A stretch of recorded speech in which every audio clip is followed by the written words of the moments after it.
We saw corruption of our democratic practices.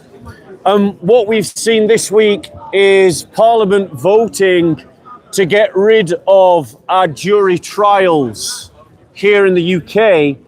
And over the last couple of years, we've seen a number of stories that should cause alarm to any sensible person about the corruption of our judiciary in this country.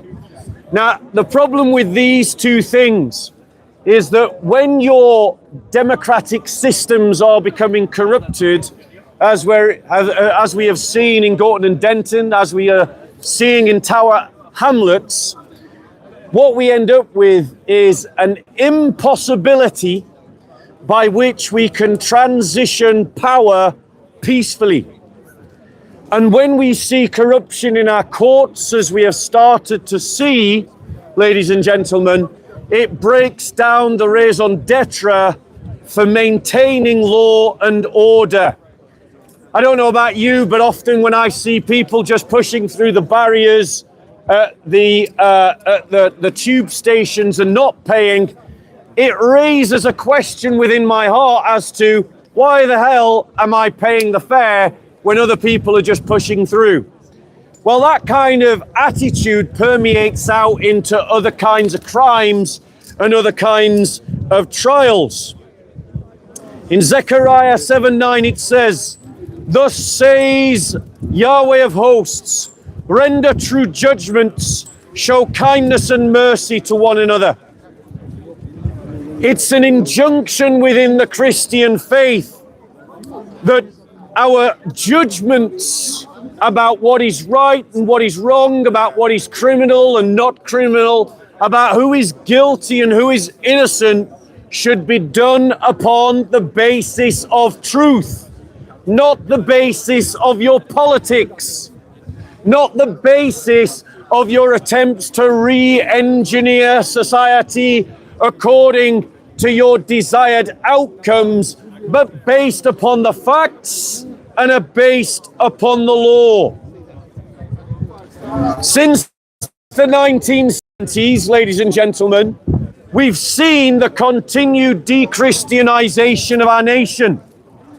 Things like the liberalization of divorce laws, the legalization of contraception, the legalization of abortion, which just this year they tried to legalize up to birth, ladies and gentlemen. The ending of Sunday trading laws, the permissibility of gay marriage, a creation of a state without borders, the attempt to legalize euthanasia, and now this week we've seen the Labour government try to, and successfully, abolish jury trials for pretty much any crime that doesn't result in a sentence that's 2 years or more. This is the very example, this is the very fruit of the de-Christianization of our nation as we lose touch with the Christian story and the values and the doctrines that it gives rise to and the laws that those values and doctrines informed. In Leviticus 19:15 it says, "You shall do no injustice in court. You shall not be partial to the poor or defer to the great, but in righteousness shall you judge your neighbor." It is a fundamental Christian principle that everyone is equal under the law and should be judged based according to the law, without preference to the great or the small, but simply to establish justice in the land to accord with righteousness. And yet, ladies and gentlemen, we have abolished jury trials in this land when on a regular basis, daily, 64 courts stay empty. Ostensibly, the Labour tyranny passed this reform to our legal system for the purposes of expediting justice, ladies and gentlemen.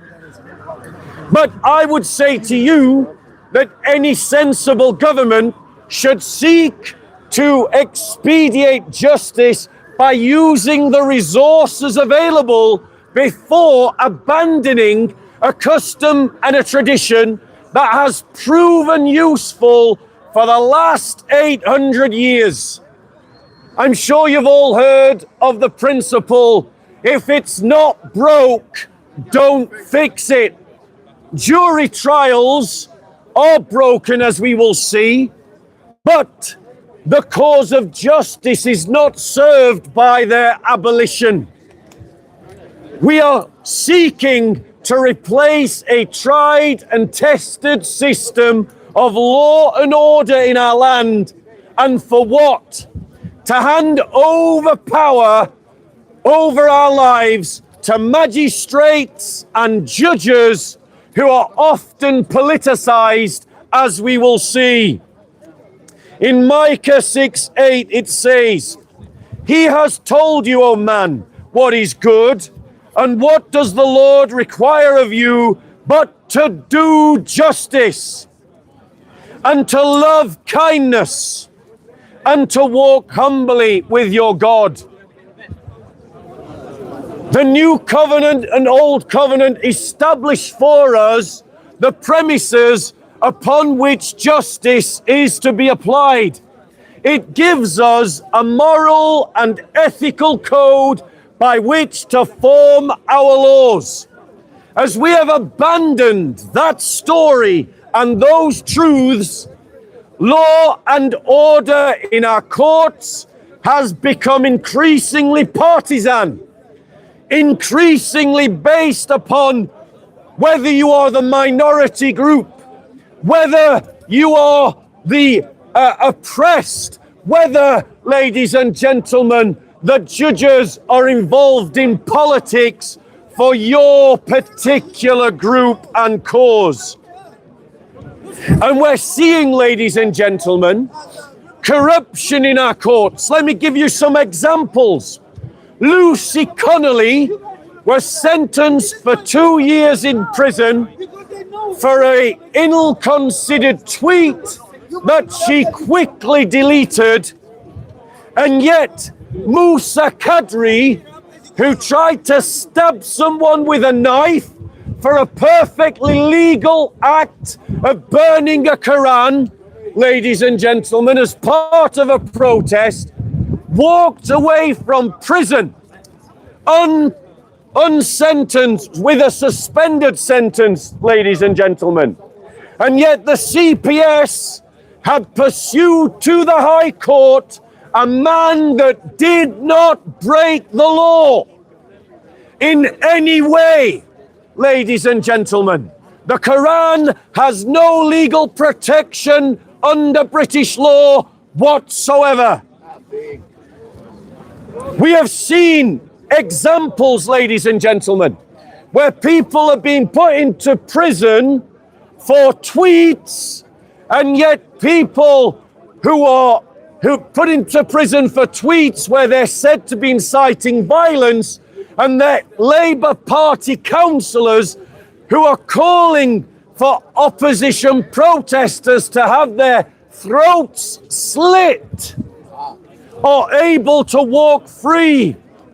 We've seen examples, ladies and gentlemen, where protesters who participate in public vandalism, destroying public statues and chucking them into rivers, are able to walk free, and even groups that are supporting terrorist organizations that are breaking into private companies, assaulting police officers with sledgehammers, breaking and fracturing their backs, are able to walk out of our courts, and yet people who are participating in legitimate protests and who swear at the police are sentenced to prison for years, where they are bullied to the point of committing suicide.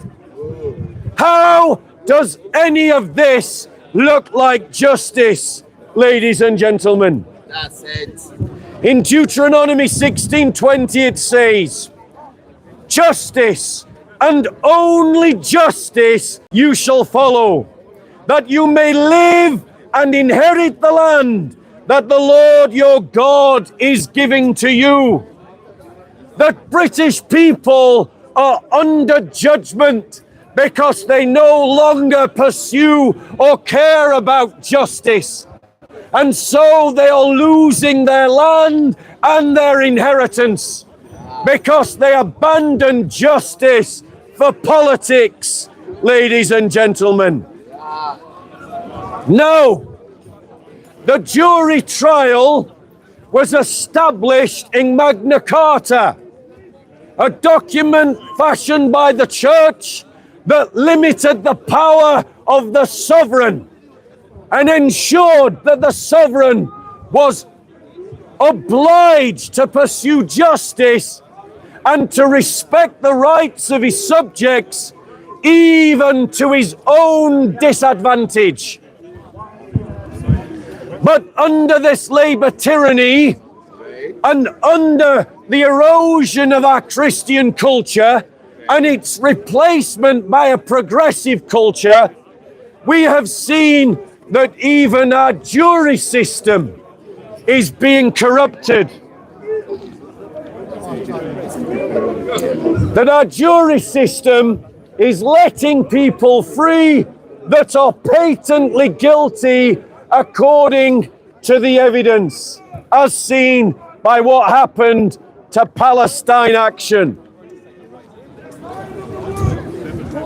We have lost our sense of justice in this land, and as we lose it, we increasingly encourage more injustice, because as one party and one group see partisan judges and partisan juries, all the more likely encourages the other group to be partisan in their judgments as well.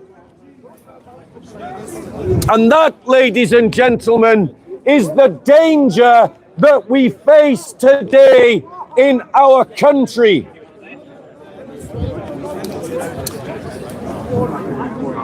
It says in Psalm 99:4, the king in his might loves justice. You have established equity. You have executed justice and righteousness in Jacob. It is the duty of rulers everywhere to establish justice fairly, equally, and unbiasedly in the land. And we see the Crown prosecution pursuing those that have offended Islam with more aggression than it is pursuing those that have commissioned and participated in the rape of children, ladies and gentlemen. Then we have to say that there is something rotten inside of the Crown Prosecution Service. We have to say that there is something rotten in the British courts, in the British magistrates, and in the British jury system. Ladies and gentlemen, we need to re-establish an order of justice that is framed according to Christian values and Christian ethics, in which everyone is judged equally under the law, regardless of whether they are poor or rich, regardless of whether they're a celebrity or a nobody, regardless of whether they are campaigning for or against Palestine, for or against the environment, ladies and gentlemen. Right. Because what we have seen in our country is the fraying of justice, and that will lead to disorder and criminality in our own society. If I feel the injustice of the system, I am less likely to respect the system. If I can't trust the system to transition peacefully, democratically, through one party to the other, I am more likely to bear arms to change the system by force. Our elites are sleepwalking us into a civil war. Our elites are sleepwalking us into civil disorder because people lose their respect for the courts. They lose their respect for law and order. This is an incredibly serious matter that we should all be concerned with, and we should drive to the top of the political agenda at the next election, so that every party is forced to take a stance on how they're going to deal with it. And so I want to make the following propositions. That, number one, when we have a settlement in place, those magistrates and those judges that were overtly political in their judgment should be prosecuted for corruption of office, sentenced and placed in prison. Two, that all examples of corrupt jury sentences should be reviewed and retried. Three, that juries now should be trained before they enter the courts about the ideas of natural justice and the Christian principles and philosophy upon which it is based in the passing of their judgments. Four, that we reconnect the idea of justice to overt Christian teachings, values, doctrines, and practices. That those judges, magistrates that are not willing to adhere to it be removed from office. Ladies and gentlemen, any questions on the topic? Thank you. Any questions? Any questions on the topic, ladies and gentlemen? Going once.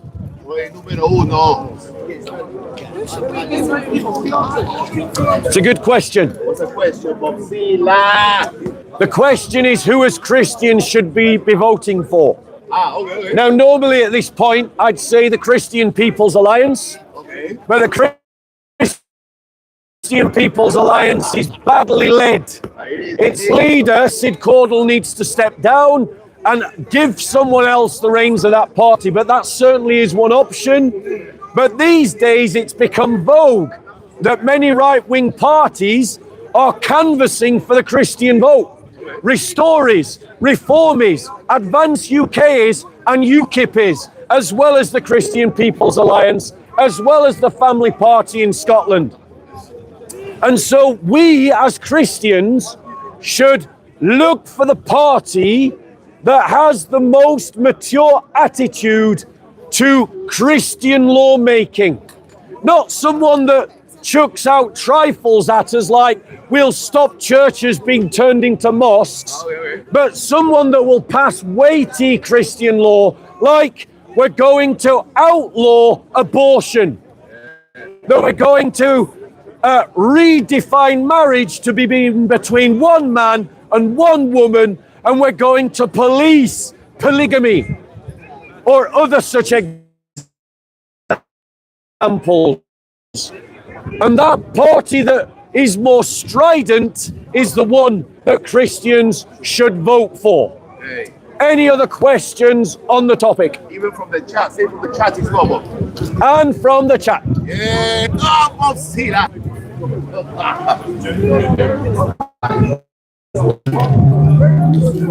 Any questions on the topic? Which one of the three parties, or four parties you mentioned, is closest to what you're suggesting? Currently at this month, so the question is, which one of the parties is closest to how I described? The answer is I don't know. I am not aware. But one of the ways you could judge them is by looking at what Christian advisors they are recruiting and researching what Christian advisors they've recruited to see how well informed they are on the Christian tradition, Christian life. What, sorry? My view on Restore UK is that it should commit itself to a deep understanding and practice of the Christian faith. There's no point saying that Christianity is important if you're not going to follow it up with your policies. So, for example, one of the ways that you could judge a Christian political party by how seriously Christian it is how concerned are they for helping persecuted Christians around the world, ladies and gentlemen. Any other questions on the topic of the corruption of our legal system and our response to it? Going once. Going once, so. Going twice. Going twice, so. Going 3 times. Strike out. Okay. Yeah. Right, ladies and gentlemen. Yeah. I'm going to give you today What? a challenge to every Muslim in this park. A challenge. Answer me this question Okay. about your Quran. Okay. I want to hear this question. Because I want to Oh, Bills. present to you an error in the Quran Error. that is so simple, so obvious, Which one? that no Muslim has any excuse No excuse. for not seeing that the Quran is a false book, ladies and gentlemen. Okay, give the evidence. Bring the receipts. Right, ladies and gentlemen. Bring the receipts. It's in this semen fluid surah. Ah, the serial fluid. Such an easy one. Right, ladies and gentlemen. Technology, Bob. Yes, Technology is better. you're going to get, ladies and gentlemen, Okay. a very boring biology class. But before I give you this very basic biology class, Okay. let me just demonstrate to you how ridiculously simpleton the Quran is. Simpleton. In Surah Peasants. At-Tariq Okay. 8, which is Surah 86, verse 67, It says, it says this. Ikra. It says, bear with us, he was created from a water gushing or ejected, From the emerging from between the backbone and the ribs. the testes. Okay. Stop stealing my thunder, JC. Now let me just give you the Arabic. I apologize to all Arabic speakers. I'm not an Arabic speaker, so if I mispronounce it, I beg your indulgence. But the words of the Arabic are, and Billy can tell me how good my Arabic is.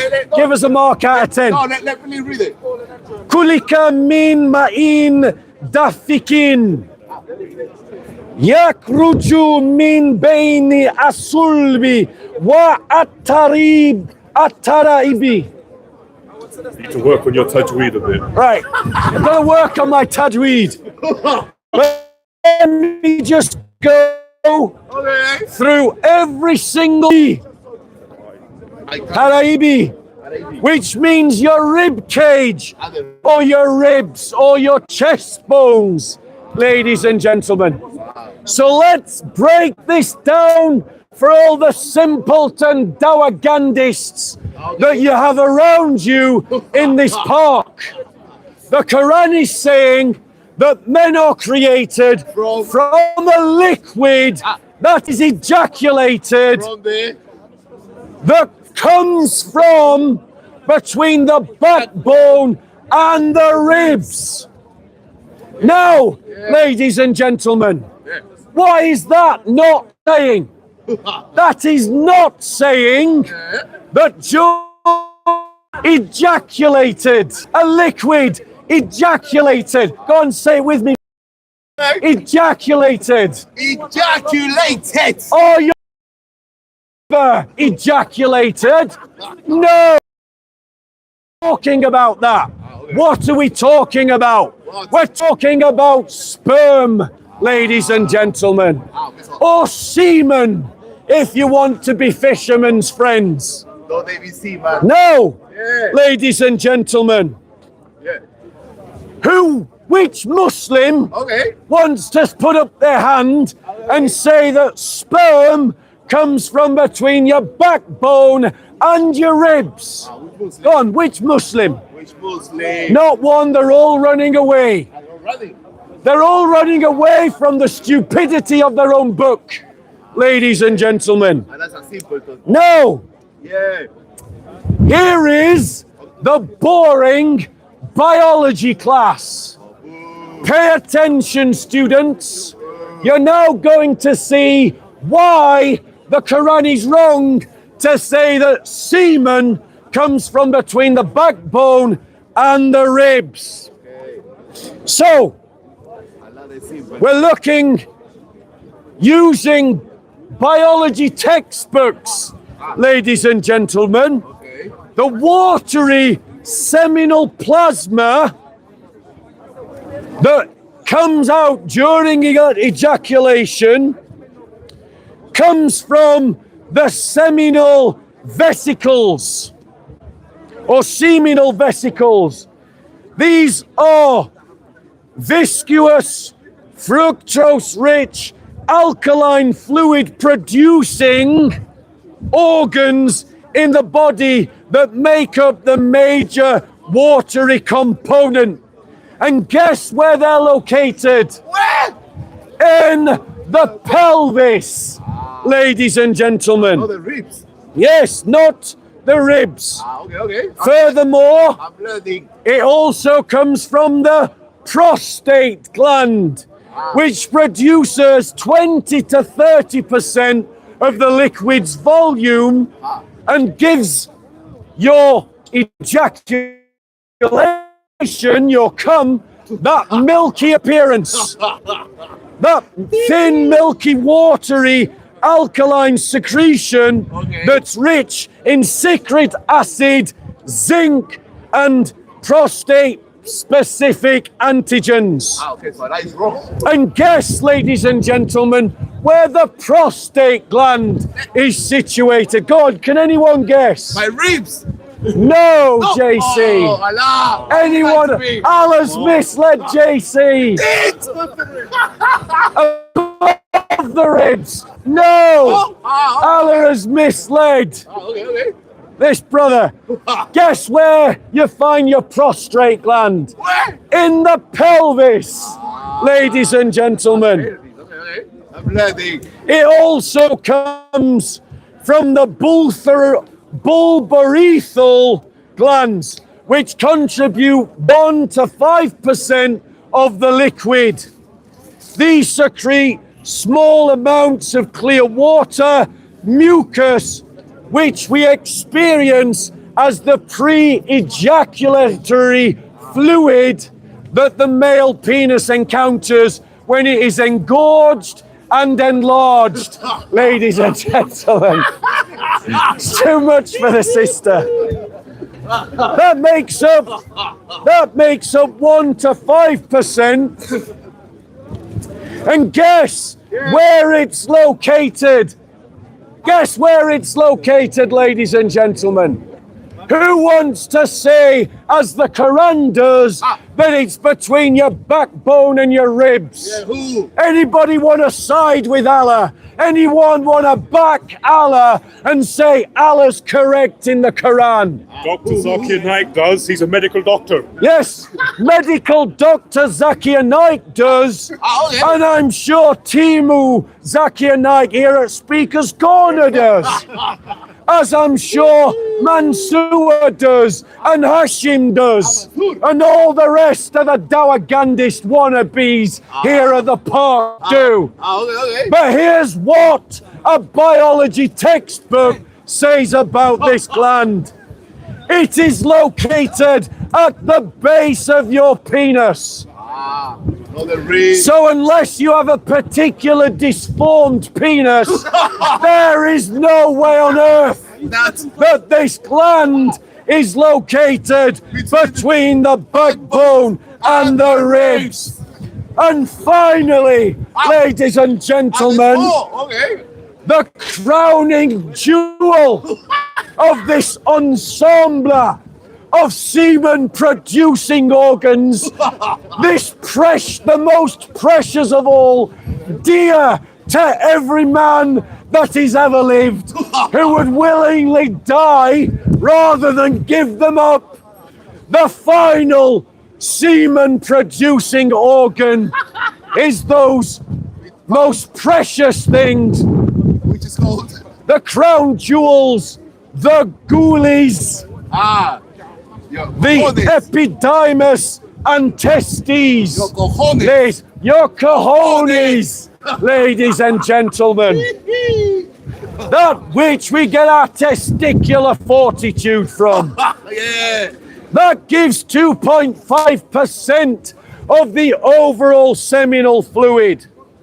Okay. And guess where your balls are located? By rib cage. No! No! Allah is wrong! Not between the backbone and the ribs, Okay. but in the ball sack, ladies and gentlemen. The full sack. No! Your Islamist wannabes, your Dawaganda know-nothings Okay. that you see here in the park will try to rewrite what the Quran is saying. They will say. And they'll say it's not talking about ejaculated liquid, ladies and gentlemen. He's talking about. It's talking about where your balls are created and descend whilst you're in the womb. Why does this That's the specify compound. that? Let me finish. That's the compound. Okay. But that's not what the Quran's talking about. Because, Yeah. ladies and gentlemen, Yeah. babies in the womb aren't ejaculated. The gonads are not ejaculated. There's no pouring forth of the liquid in the womb. Yeah. It's all done by the uterus, Right. ladies and gentlemen. Thank you for the lesson. And the Quran says what you're created from, ladies and gentlemen. That can only be the semen. But notice the Quran has no knowledge of the woman's egg Nothing. No and one says over. nothing about the woman's egg. Nothing. Wow. And please notice Yeah. that all the Muslims in the park, Okay. rather than defend their pathetically stupid Quran, Okay. have decided to walk to the other side of the park. Do you know why? Why? Because no one can defend stupid. Unity. No one can defend stupid against facts, ladies and gentlemen. And the facts are Yeah. that your semen is produced below the ribs and not between the ribs and the backbone, as the Quran says that it is. That's an error in the Quran. Okay. It is an error of the Quran. Which means that. And if the Quran has an error in it, Okay. then the Quran is false according to the Quran. Oh. So every Muslim, Okay. here's your challenge. Okay. Come and defend your stupid book, your stupid God, and the stupid authors of your stupid book.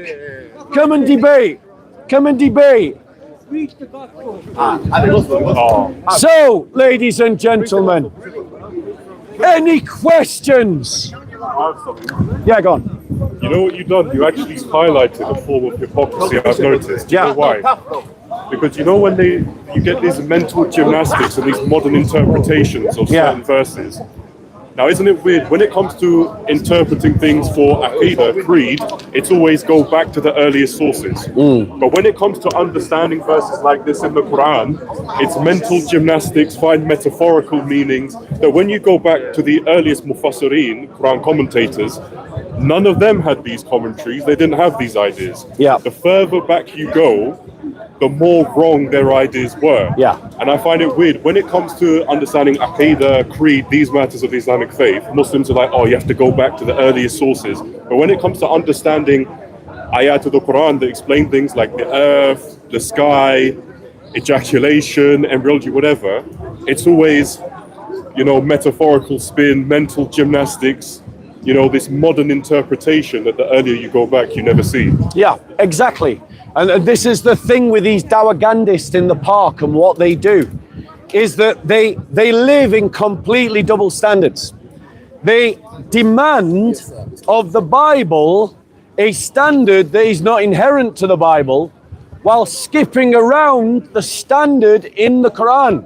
The Quran says if this were from any other than Allah, we would find many errors in it. And as Billy points out, the modern Muslim commentaries on the errors in the Quran have to reinterpret the verses that the earlier Tasfiyah get wrong. And I'll give him some backup. I'll give him some proof. Like even if you look like about the earth, like one of the Salafis' favorites is Jalalain, and his tafsir of Surah Ghashiyah, he basically bashes mathematicians and astronomers for saying that the earth was round at this time. He was saying, no, the word Sutihat used in Surah Ghashiyah literally means spread out flat. And if you read in the Arabic tafsir, the wording he uses basically means it is the ijma' of the scholars, it is their consensus that this is the shape of the earth. But when you read the modern English translations published online, they put some of the scholars, they insert words to it and they try and trick you. So just to give some evidence to what Billy's saying, let me just quote to you Al-Qurtubi's, the most popular, and Ibn Atiyah. They both record that the verse can refer to the baby, not just the fluid. But that passage says nothing about babies. Okay. So the Tasfiyah are adding to the text. They're adding to the text because the Muslims are recognizing that the text is not sufficient. It talks about, so for example, Al-Muturidi records the opinion of Abu Bakr al-Assam that sulb alludes to the male and tarib to the female. Now the problem with that is that the woman's ovaries are not between the backbone and the ribs. So in other words, these early commentaries, or neither the fluid, are getting are erroneous in their interpretation of the Quran because the Quran is wrong. But if you look at more modern interpretations, like that of Tafhim al-Quran, which was produced by Maulana Sayyid Abdul Ala Madudi in the 20th century, he says that sulb is the backbone and tarib is the breastbone, i.e. the ribs, but the procreative fluid in both man and woman is discharged from that part of the body which is between the backbone and the breast. Now that's erroneous, even by modern standards. It is, they go on to talk about, that makes the argument that if you chop off the hands and legs of someone, this fluid continues to be produced. And so that proves in their mindset that it is something coming from above the pelvis. So this Quranic passage is leading Muslims into error, to defend error that is incompatible. Fi Zilal al-Quran, which is Sayyid Qutb, 20th century, Okay. states this: these people who are created out of gushing water issuing between the loins and the breastbone. Notice what the modern translator does. The modern Tasfir changes the words from backbone and ribs to loins and breastbone. And so, as Billy said, modern interpreters are massaging the text to say something that it does not say, ladies and gentlemen. Wow, thank you for that. Thank you. For that. Okay, how are you, Billy? I'm good. Yeah. How's your- How are you? Yes, Did you read that book I lent you? not yet. Do you want it back? No, you're welcome. I want to see what you thought of it. Not yet, not yet. Are you reading the books that I gave you? I read some of the one you gave me on politics. I read some of it. And what are your thoughts around politics and Christianity? Well, it depends. Christianity from what period and where? Well, no, in terms of, no, I agree that Christians have expressed their political ambitions differently over different times, Yeah. but the Christian political narrative has always remained the same. So in more modern times, we Christians, because of the Enlightenment, have forgotten that we've got a political agenda. There's something that emerges from our faith, and that we should seek to pursue that. That's something that we're only just rediscovering, you know. But the political narrative about establishing the kingdom of God on earth and governing and discipling nations according to the teachings of Christ, that remains the same regardless of what time that we're in. Though I would say we need to borrow from pre-Enlightenment times and bring them into modernity with modern applications. Okay. Interesting. I mean, do you think, because you're someone who recognizes that this country is losing its Christian heritage, like Yeah. we've just seen, for example, the abolition of jury trials, which the jury trials was established at the behest of a bishop. Yeah. I think his name was Bishop Stephen, Yeah. against King John II, saying that we should have jury trials and that people shouldn't be detained by the king's leisure without a jury trial, you know.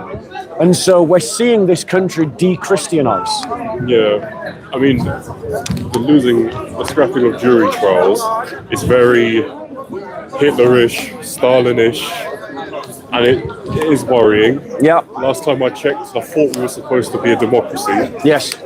You know, because they say like, oh, it's only going to be crimes that aren't serious. But the problem is, you could still get a criminal record.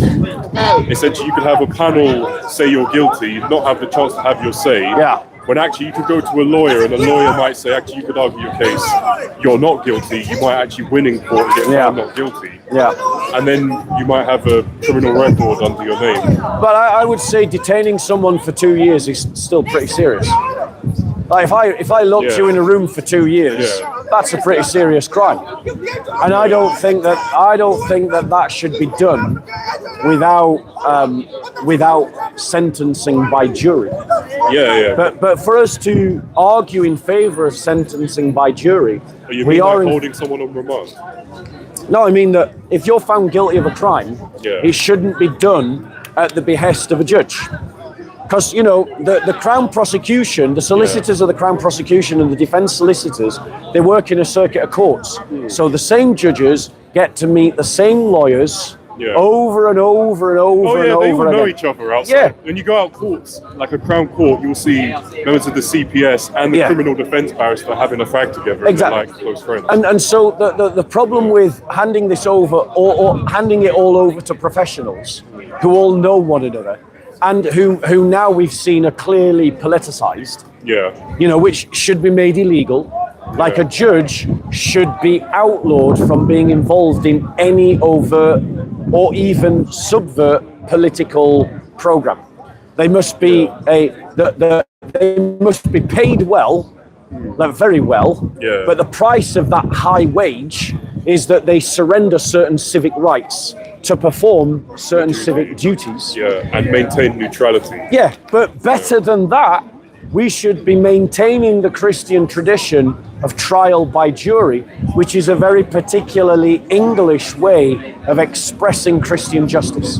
The idea that your equals, your peers, are the best judges of your innocence or guilt is based on the idea that we have equality before the law, and that we have equal dignity under the law, and that we have equal capacity under the law. Yeah, 100%. You know? Yeah. And what we're seeing with the abolition of trial by jury is the abolition of a Christian principle. So, again, I'm just making the case for a more Christian state. Now, someone who's abandoned political Islam, right? Yeah. I'm wondering how you feel about someone who's advocating political Christianity.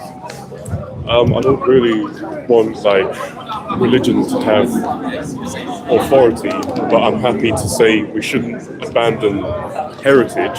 Yeah. We should at least be educated to acknowledge where our values, where our ideas, how our language developed, where it stems from. Yeah. Like, I don't believe in saying, oh, you know, you should believe this or you should think this. What I'm saying is we should go, actually, we have a custom of this, and it comes from this. And we can't ignore that fact. We should appreciate that fact. And I think that's how, one of the ways, you know, like... You're like an Edmund Burke conservative. We've heard politicians, Labour and Conservative, and even Lib Dem, whatever, talk about British values in the school system. But it's like that there's the value, but then you have to understand the value. You've got to understand what formed certain ideas, what inspired people as a collective to implement certain things. And in the history of this country, even though I don't believe in Christianity, it's being historically ignorant to ignore the impact and significance Christianity holds. Even in like at school, like you learn English literature, you do like Shakespeare, right?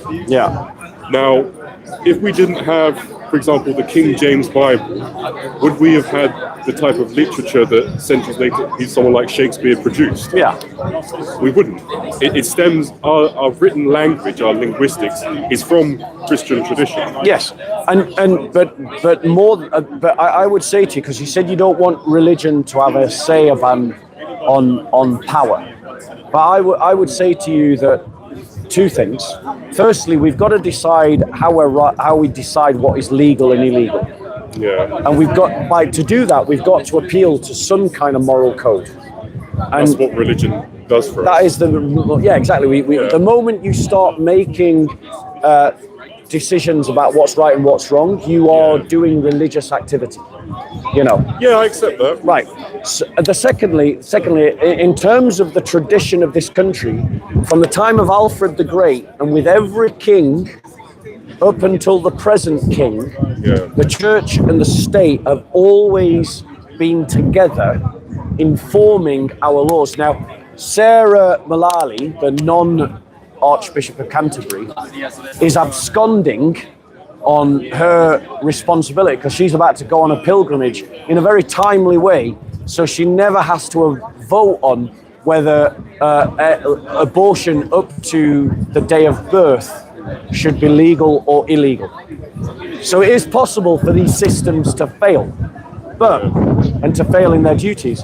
But it is a English Christian tradition that the state and the church help to form our laws. You know? And if you want to be proud English, if you want to recapture your English inheritance, you should seek to embolden and strengthen that relationship between church and state. You know, now I can understand, as someone who is involved in political Islam, why you might have hang-ups around that whole area, around that whole issue. Yeah, there's an important aspect, but also there's the issue of, like, I agree with a lot of what you say, but one of the things I disagree spoke about a couple of years ago, the concept of, like, blasphemy law. I believe in the right to criticize and insult. I think one of the best ways we could make a more tolerant society speech, because at the end of the day, speech is a reflection of people's thoughts. You can't stop people thinking. So I wouldn't like to see people being fined or imprisoned for taking the piss out of a religious belief, whatever religion.